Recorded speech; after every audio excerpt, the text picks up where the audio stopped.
So a couple of things about Senator Millner. She was elected to the state Senate in 2014. She's chair of the Education Standing Committee and serves on the Economic Development and Workforce Service Committee, as well as Higher Education and the Business Economic Development and Workforce Services Appropriations Committee. I am not going to give you her entire bio because she has asked that I not do that. She's going to talk a little bit about her career path. But I can only give you my impression of Ann. This is someone, I went up and met with her at Weber State. You know, she's former president of Weber State, and I met with her, and when I told her what our mission was, and one of the missions that we have is to set a standard not only for all of our students, but more specifically for women students at UVU. We want to showcase people that have made their life and their career a success, and the work and the effort that goes into it. And I just can't think of anyone that has served more, has been more committed to students and to helping advance the cause of people in the state of Utah than Ann Millner. So without further ado, I will ask Ann to come up.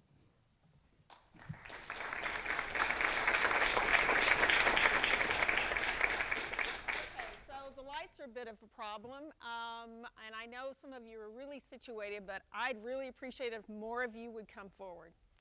So I want this to be a conversation, and I don't want it to be a yelling match. So please come forward.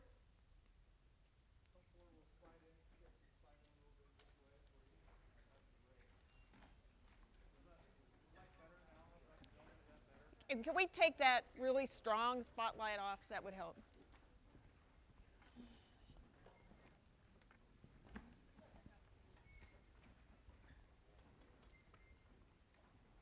I know this is not what students like to do. Remember, I teach. So I have to encourage students all the time to move forward, to be not on the back row. But I think it's really important to engage, and you can't do that unless you have the opportunity to have a conversation and a dialogue. So for that reason, here's what you're going to set the agenda for this conversation. I will tell you in a couple of minutes, I will tell you a little bit about my background and kind of how things unfolded in my life, so you have that as a piece of background about me. But while I'm doing that, I want you to think about this. What question do you want to know the answer to? Okay? What question do you want to know the answer to? What would you like to know? And it can be about anything. I'm pretty much an open book, and I am willing to share. And so anything in the range of possibilities that you want to talk about that would be helpful for you to know, feel free to ask.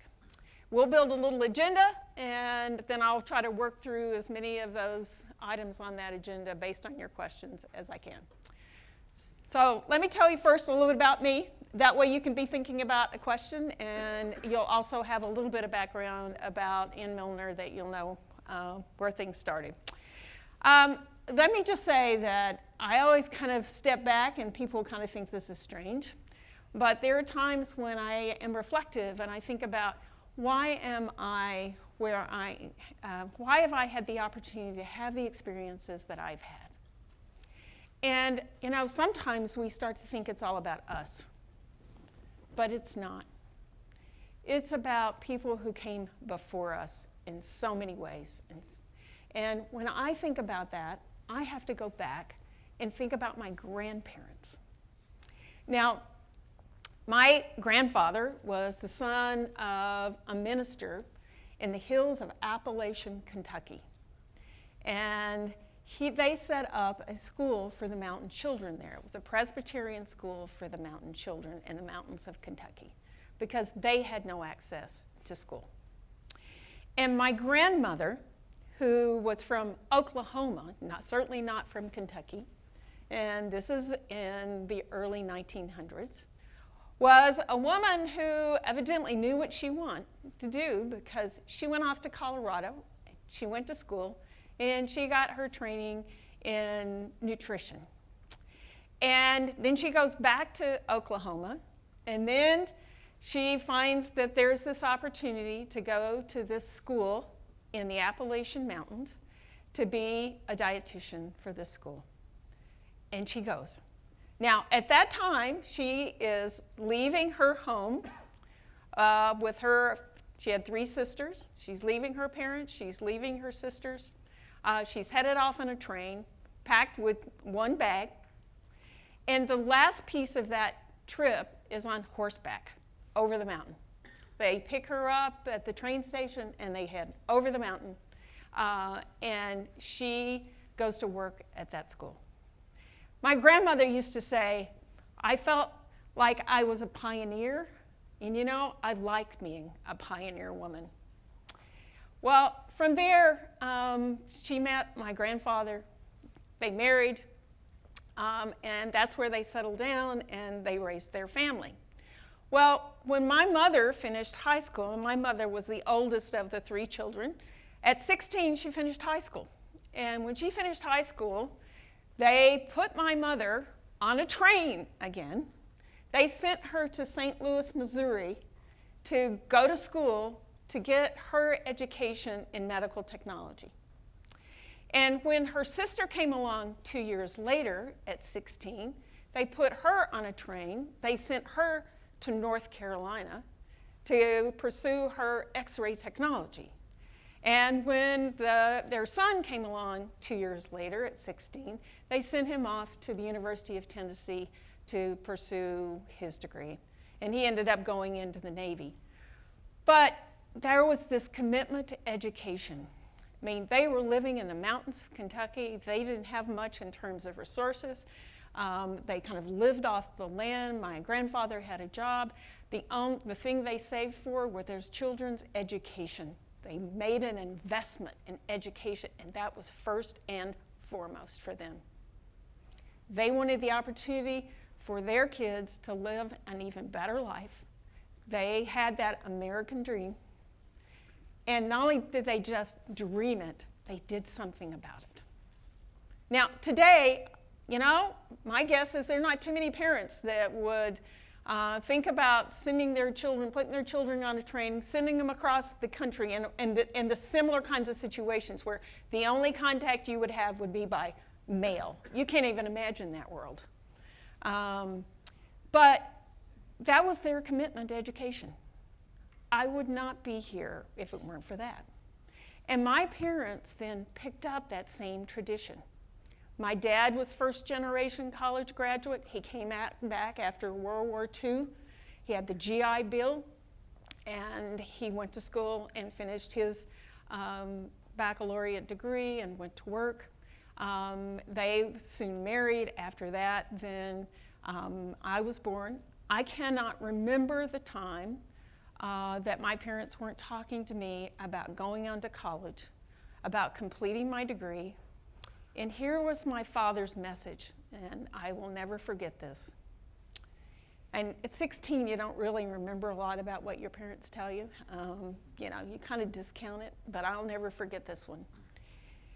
Because they were very much a middle-income family. We were a family who did not go on vacations because they were also Depression-era parents. Depression-era parents, you don't go on vacations, you don't live in big homes, you don't drive fancy cars, you don't do any of those kinds of things. You live modestly and you save. But the one thing they saved for was my education. And my dad said, if I give you an education, no one can ever take that away from you. And I will know that you can always take care of yourself no matter what happens. And that's the gift that I want to give you. There's no more powerful gift than that, than the gift to our children to create the potential for them to be able to take care of themselves, to be able to take care of their families, to be able to educate them, to be able to help them be able to grow, to be able to pass that legacy along to their own children. So people say to me, then, you know, what did you do with that? And I said, well, they also had really high standards around academics. I soon learned if I didn't have all A's, I wasn't going to go anywhere because along with their saving for my education, they had high expectations. Okay? So I did that. I had the opportunity to go on to University of Tennessee, and then I went to Vanderbilt. And at University of Tennessee, I got a degree in education. I went to Vanderbilt. I had pursued my medical technology program because theirs was kind of more of a post-grad program, one-year post-grad program. And when I came out of that program, I went to work in the lab for a while, but then an opportunity opened up that was a position between education coordinator position, and so of the medical technology program at Vanderbilt. And I applied. I had the clinical background and I had the education background, and nobody else did, so I got the job. Okay?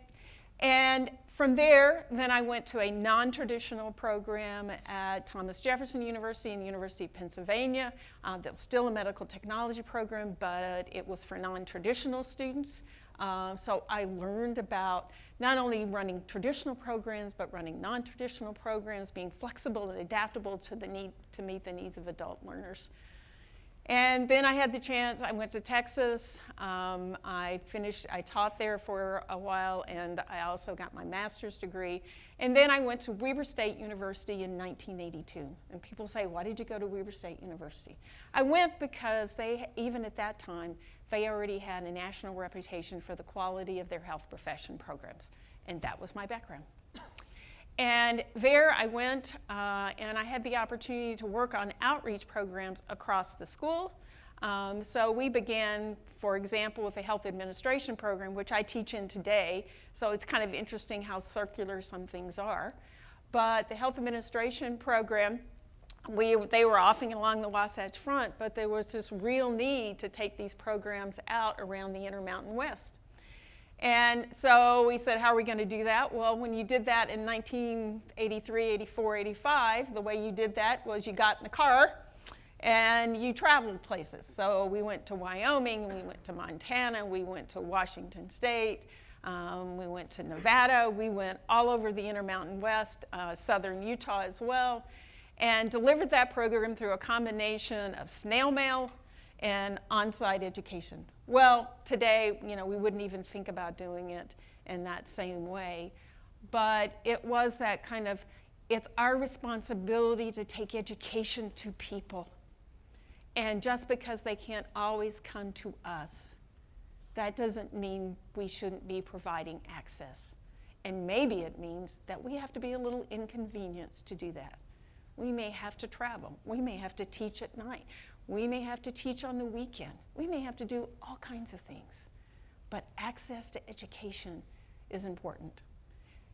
And that value for me came from the value of education that had been passed down from my grandparents through my parents to others, to me. So I came here. I had the opportunity at the institution. I actually thought I'd be here 3 to 5 years. That's kind of been my here's what I had done before, and that's what made sense that I would do. But the interesting part about it was when I got to Weber State University, I got to a place that was focused on students. Students were first. Faculty were in the classroom. They cared about being in classroom. They cared about the students and how well they were doing. They developed personalized relationships with them, and I went, wow. Because I had been at research universities primarily, except for Texas. I'd been at research universities where, and research universities are incredibly important. They are absolutely fundamental that we have great research universities. But for me, what spoke to me was great teaching university that was really focused on that educational, enhancing the educational experience for our students and delivering quality outcomes in education for them. So I really connected to the mission. And then I got involved in the broader community and began to see that Utah is just an incredibly wonderful place to be. This family-oriented culture that we have just makes this a place, I think, that people can live really a high quality of life. And so I got involved, I got engaged, and then I had the opportunity to grow professionally at the institution and not change institutions. I feel blessed for having had that opportunity. It does not happen often in higher education. I had the chance to become an associate dean, and then from there I became an assistant vice president, and then I became a vice president. And in 2002, I became the president of Weber State University, and I served in that role for 10 years. My goal had been 8 to 10 years, and I decided at the end of that time that it had been 10 years, and it was time for me to move on to other things. I stepped down. I am teaching now, and then people encouraged, some of my friends and others encouraged me to run for state senate when the position opened up in my district, and I did. I've served in the state senate now for a year. I've learned a great deal. It's a whole new challenge. It's a different working environment. I've been around it for 20 years because as both a vice president, I had responsibility for government relations as well as president. You spend lots of time holding up the walls of the Capitol because you're lobbying for the budget for your institution. That's an incredibly important place to be during the legislative session. So I knew the players, I knew the people well. I was able to go in with a lot of knowledge, but also lots to learn and lots of challenges ahead. So I'll start my second session soon, and I'm looking forward to it. And I'm starting to worry about the fact that I'm looking forward to it. So I'm going to stop there, and that gives you, I think, enough of a sense of my background. What are your questions? Yes? What was your biggest failure, and what did you learn from it? Okay. All right, I just want to generate the questions right now. With your education and political background, what do you think has led to rising tuition costs? Oh, different issues. Okay? A lot of students, and myself included, are looking for opportunities where we can serve kind of like that, not necessarily for financial reasons, but just to serve and grow that way. So what's the best place to start, or where would we get a good place to look for those opportunities? On the political side? No, just in the community in general, anything government, school, education. Okay. Okay? What do you wish you knew when you were like in our shoes, like going to college? Ah.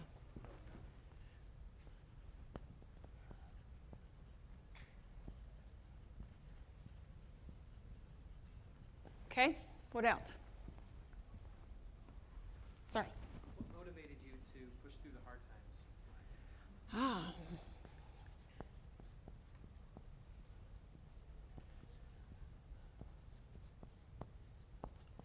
Okay. Any? With all the disconnect in politics in Utah being the one party state, do you see that at your level with the Utah legislature, and how do you fix that? Okay. So the sense that our political system is having difficulty.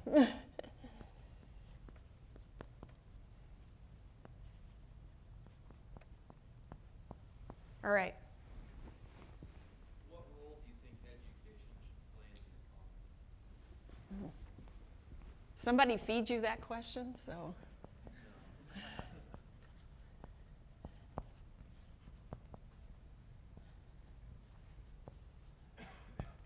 Okay. How do you find balance between the different aspects of your life, like with family and career? Okay. Anything else? Any other burning question? Yes. So what would be your best tip for us as college students, like once we graduate, to become successful? Okay.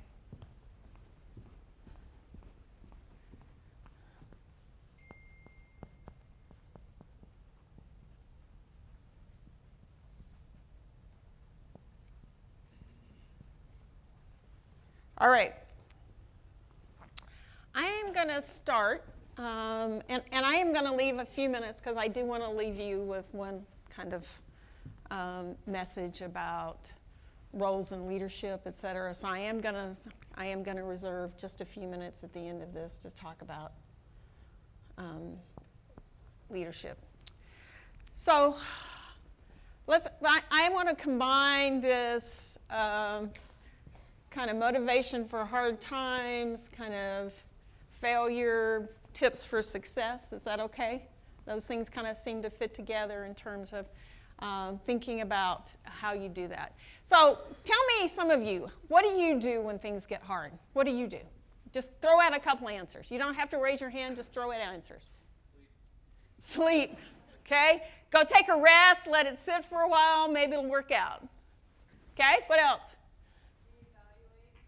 Reevaluate. Am I on the right track? Maybe it's time for me to kind of reanalyze where things are. Okay? What else? Call your family.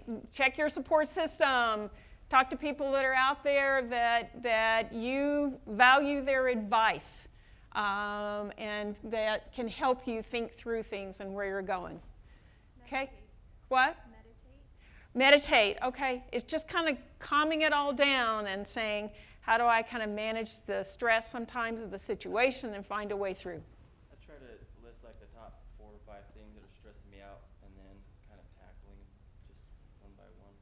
Okay, kind of say, what's the list? What's causing this? Let's start at the top of this. Prioritize it. Start at the top. Those are all good suggestions. Pray. What? Pray. Pray. Okay.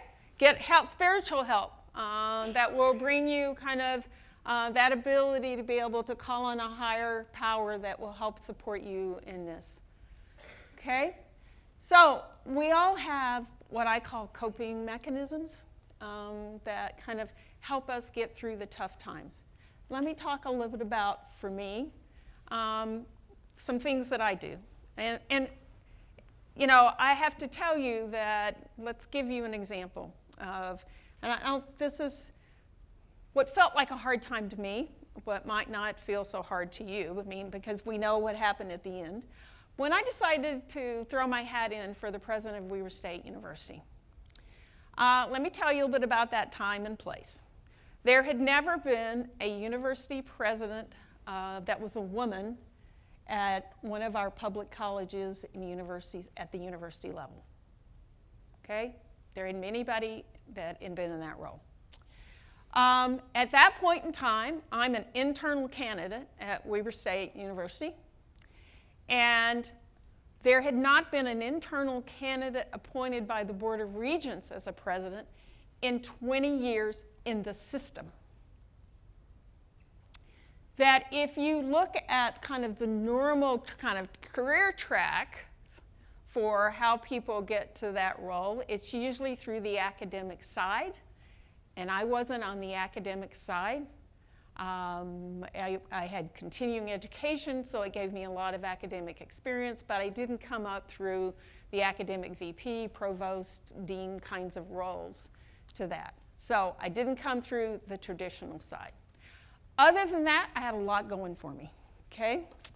So why did I apply?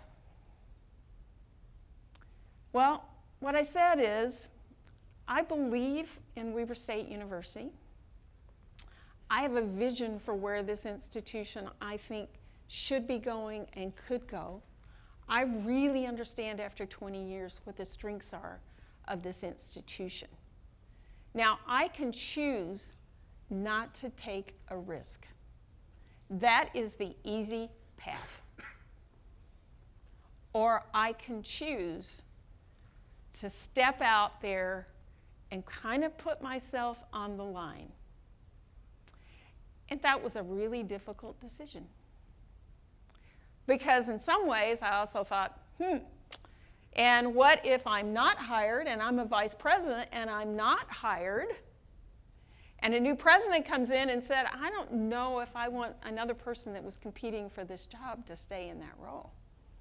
So the risk weren't just the risk of not being president.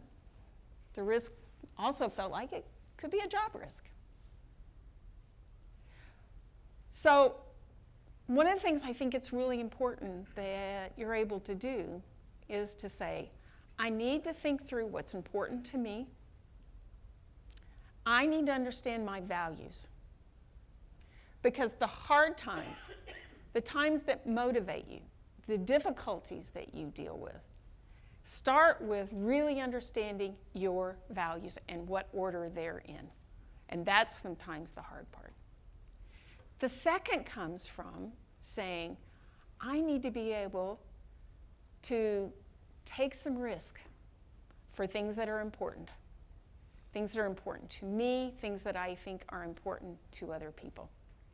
Now, I'm not talking about risks like gambling, which is just, throwing the dice. I'm talking about calculated risk. I'm talking about, you sit down and you look at, here's the pros and here's the cons. How do I overcome the cons? How do I deal and address those? And how do I build up the pros of this? And how do I allow that to chart my direction? But ultimately, and you can do all that, but ultimately you have to be willing to step out and take that risk for something you think is important or that you want. If you never take risk in your professional careers, you're never going to be able to go where you want to go. You have to put yourself on the line. That means you have to have some grit and determination. You have to say, in some cases, I may not feel like I have all the confidence that I want, but I can bring those sources to bear because I believe in what I'm trying to accomplish. And through that, you'll be able to take steps that maybe you wouldn't have thought you'd be able to take. So, when you start that first career, you're going to have to take some risk when you go out and start looking for a job. Don't take that one that's just easy to get necessarily. Go out and say, what do I see? What's my plan? Where do I want to go? And try to get yourself in a starting place that's going to allow you over time to prove yourself, to prove your capabilities and your abilities and what you can do, and be able to take those steps. Now, the other side of that is really important, and that is, how many of you heard about career ladders? Okay? Well, forget that. And I think it's truly forget that in today's world. What I like to do is say, think about it as a career lattice. I start someplace here, and I may then, at some point in time, have to decide if I'm going to go this way, or this way, or this way. Look for opportunities. You have to be prepared, you have to be competent, you have to get yourself positioned, but then don't just get so focused on one pathway that you miss opportunities that come to you. And I think so many times people just think, I'm going to take this next step, that they don't focus on optional steps that may help them. And for me, a really pivotal decision was when I decided to apply to be the education coordinator for a university education program versus staying on the clinical side in the hospital. That was a big, big decision point. But that allowed me then to pursue lots of different options. Did I ever think I'd be a university president when I was in college? Absolutely not. It just, things evolved, and they evolved because I prepared myself. They evolved because I think I have one philosophy that I want to communicate to you that's really important. Do not just be so focused on the next step in your career that you're not focused on doing the best job you can do in whatever you're doing right then. That's what's going to open the doors.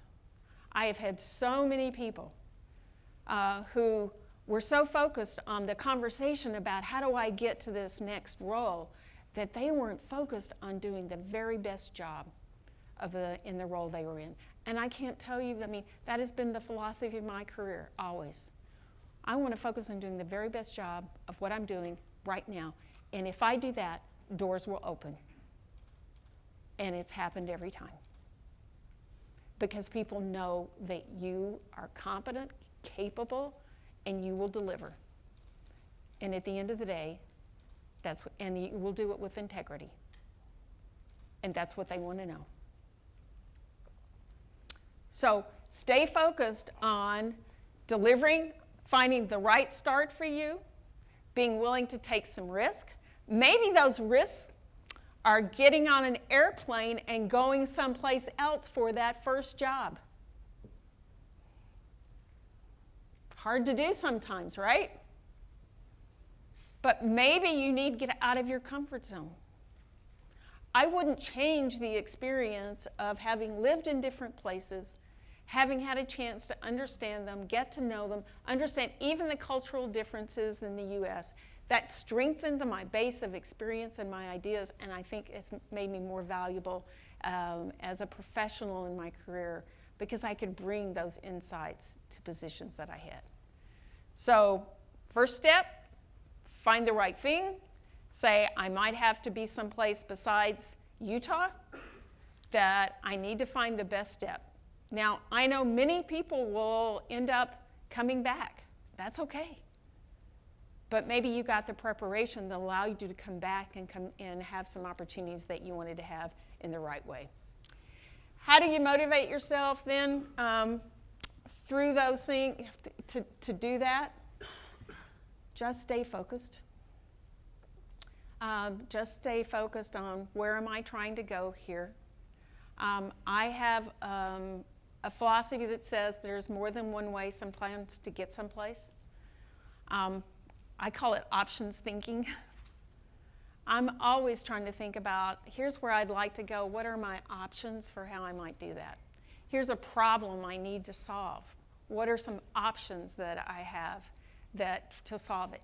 Don't just find one solution to things. Don't just find one direction. Find multiple ones and then work through what's going to make the most sense. But it makes you more flexible and adaptable to what you meet and the requirements of what you meet, and that's really important. Okay, let's move on because I could go on about that. Let's talk about service piece of this.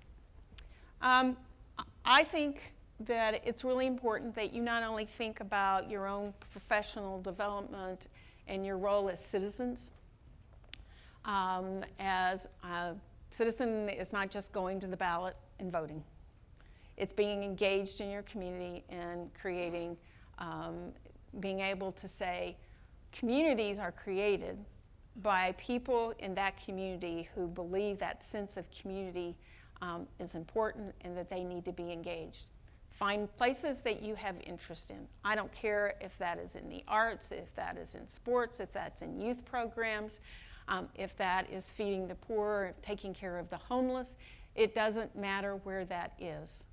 But find something that you have an interest in, get engaged and involved. Now, the reality is that will also help your career. Why? Why does that help?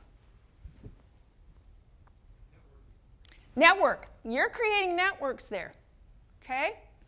And they're really important. What else?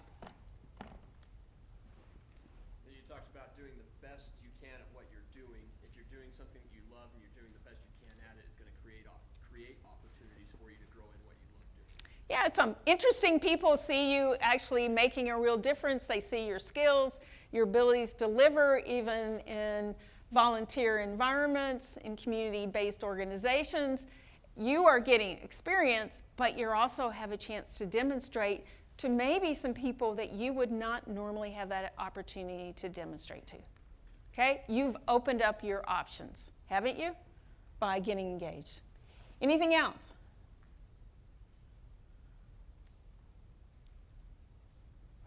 Anybody? Why go do that? Because you're saying, I'm working, I'm going to school, and I have a family. How am I possibly going to do that? Okay, there is your own sense of self-satisfaction and growth and development that you're having an impact and making a difference in your community. And I think that's a really important part of our kind of total life in this balance piece. Because you have the chance to pick and choose there, and you have a chance to pick and choose the things that you want to. So you're making a difference. And people say to me, Ann, why did you choose to run for state senate? For me, there was actually only one reason. I felt like I've got some experience, I've got some background, I know the process well, I know the issues, and I think I can make a difference. At the end of the day, this is really about wanting to make a difference. It's not about the position, it's not about the politics, it's about I care about Utah, and I want a chance to take my skills and experience and background and work with lots of other people in this larger team and try to make a difference. But let me tell you the payoff of getting involved in that larger community and finding ways to do that. That's one of the things I did at Weber State University. And so I told you about this kind of trip to the presidency. Well, I have to tell you that I think if I had not been engaged in the larger community of Ogden, Weber County, Davis County, if I hadn't and built a large network, having demonstrated that I could make a contribution to that larger community in different ways, I don't think I would have been president of Weber State University.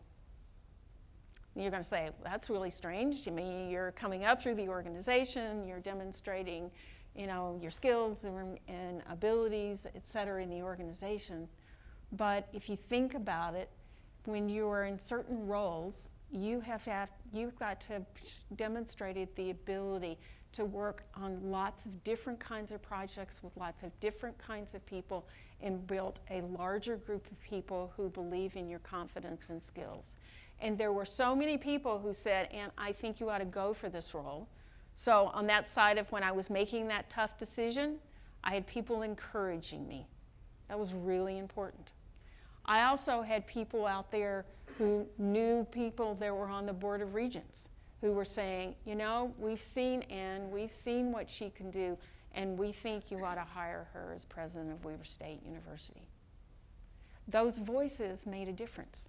That external network is really important, and it can be as important as what you do inside the organization, as long as you don't shortchange your organization and your own professional role.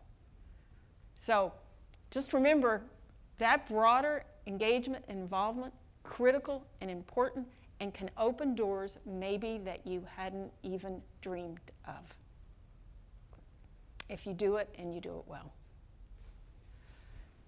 So I would say you want to be out there.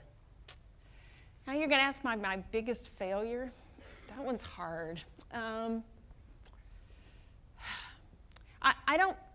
guess I don't classify these things as biggest failure, but I'll tell you where the times I have tripped up most are when I didn't figure out how to build relationships with people I work with.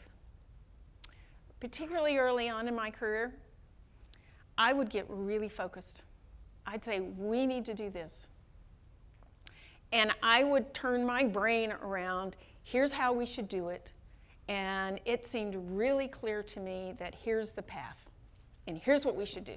And my job was to try to convince people to do it. And I'd get pretty assertive in that. In fact, I was once told, Ann, you're probably bordering on aggressive.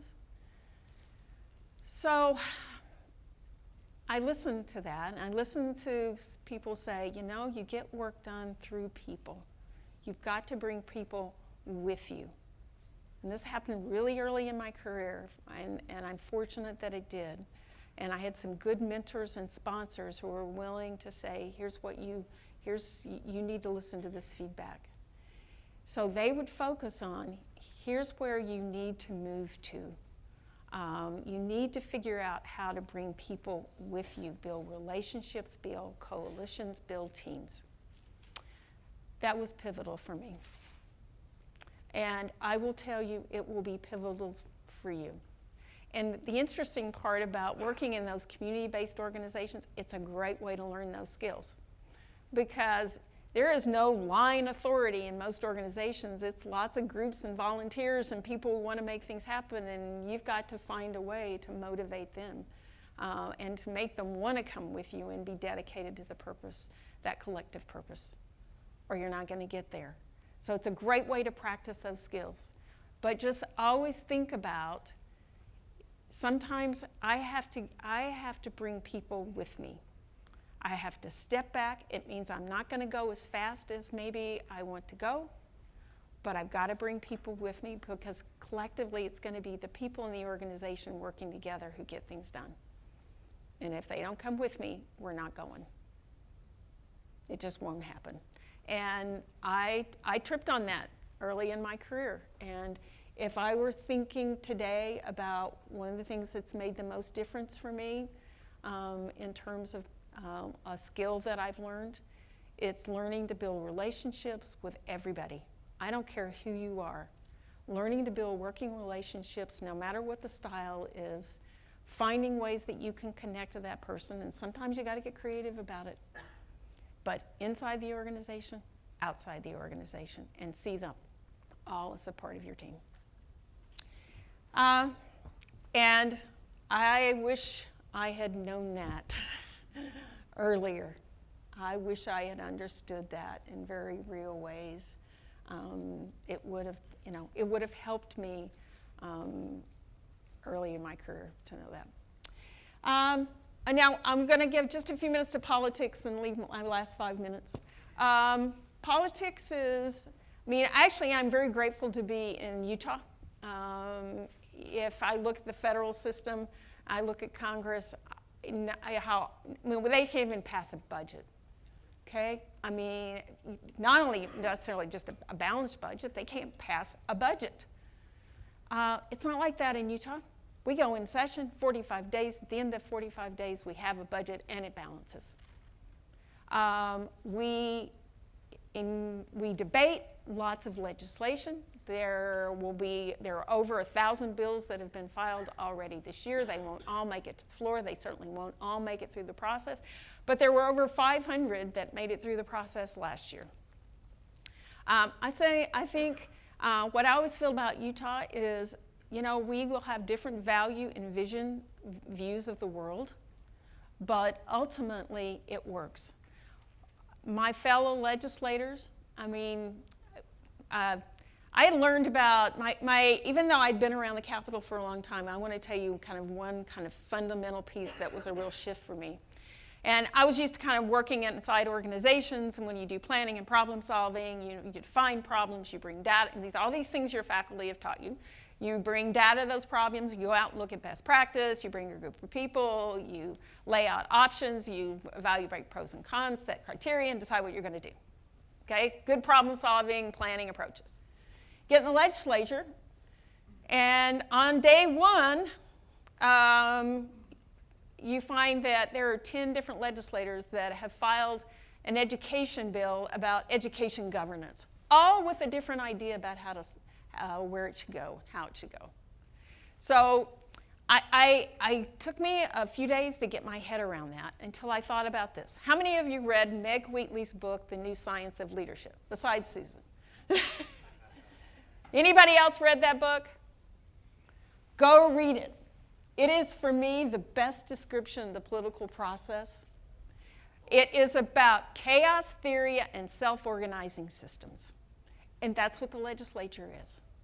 It's 104 people, starting out in the session, all with different viewpoints, values, ideas, thoughts. They define the problem and they identify the solution.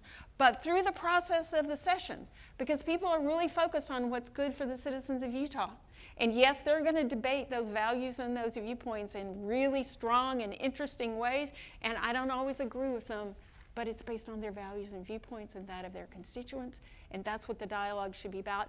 That's what a representative democracy is about. But through that process of building alignments here, organizing and working together here, putting things through votes, we self-organize that system and come out at the end of the day with an agenda for Utah that's focused generally on what's good for the citizens of Utah. And but based on values, because that's what a representative democracy is. It's based on our values and our viewpoints in a very collective way. So let's talk a little about leadership, because I have 4 P's of leadership that I just quickly want to leave you with. And I think this applies in community organizational leadership, in work leadership, in governmental leadership, in family leadership. I don't care where you want to apply this. And you all have learned the 4 P's of marketing. This is my 4 P's of leadership. First of all, it's about people. If you haven't read Jim Collins, read it. It's a research-based book that talks about going from good to great and what makes a difference. And one of the things he says is that it's all about people. Find the right people, the best people, the most talent. Get those people into the organization and get them on the bus and get them in the right seats in the bus. And that was an incredibly important lesson that I learned. Every step of my leadership role, it became more important that I focus on the talent and the leadership, and those were my most important decisions that I made. Who was going to do the work? Because the higher you get, the less you do. Your job becomes a little bit different role. Other people are going to make things happen. And if you've got the best talent in your organization, your talent in your organization is going to drive your organizational success. Keep people aligned to the purpose. What's your mission? What's your vision? What are you all about? You know what? It's not about what's good for you or you or you or you. It's about what's good for your organization, and that should be the determiner of all decisions, and that should be how you align people to the purpose of the organization, and that drives decision making. Process matters. How you do the work, how you make decisions, how you engage and involve those people, how you align them towards that purpose, how you create an organization that has the energy, the commitment, the dedication, the grit, the capability, the technical skills, all of those things. Process is important. Some people think you can do things by fiat. I am not one of those. That sounds like ruling to me. And usually that means the person at the top's pretty happy, but nobody else is, and that means nobody else has commitment. You have to think through, how do I engage and involve employees and build collective commitment to that if I'm going to tap the potential, the real potential of the employees in the organization. It has to be, and that really happens through the process you use in leadership. And finally, it's about promotion. I did pick up one of the P's of marketing. It's about building pride in your people. It's about building pride in your organization. It's about building pride in your state, in your community, wherever you're at. People, if they aren't proud of the organization, if they aren't proud of their role in the organization, if they don't feel like you're the best, or you're making a real contribution, or you're making a real difference, you won't, again, tap the potential of people. So you have to, and Jim Collins says it's all about sharing the credit.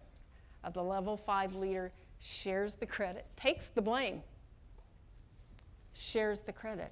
But for me, it's even more than sharing the credit. It's about building people's pride in that. People laugh at me. I've got to stop in 1 minute. People laugh at me at Weber State. You notice I really don't have purple on. I have moved to my red, white, and blue kind of uniform these days, but they laughed at me because as president, I wore purple every day. Now, I like purple, but I didn't wear purple because I really liked wearing purple every day. Why would I wear purple? School colors, what did they say? Without my saying a word, what did that say? Pride. I believe in you, I believe in this institution, I believe in what we do, and it helped people build pride in the organization. And now there are lots of people who wear purple. You can do it through lots of different ways. It's about what you say, it's about what you model, it's about all those things. But if you build pride in your organization, you can make a difference. Thank you all for being here. You've been a great audience, and I appreciate the opportunity to come and talk to some of the wonderful students at Utah Valley University. I wish you all the greatest success.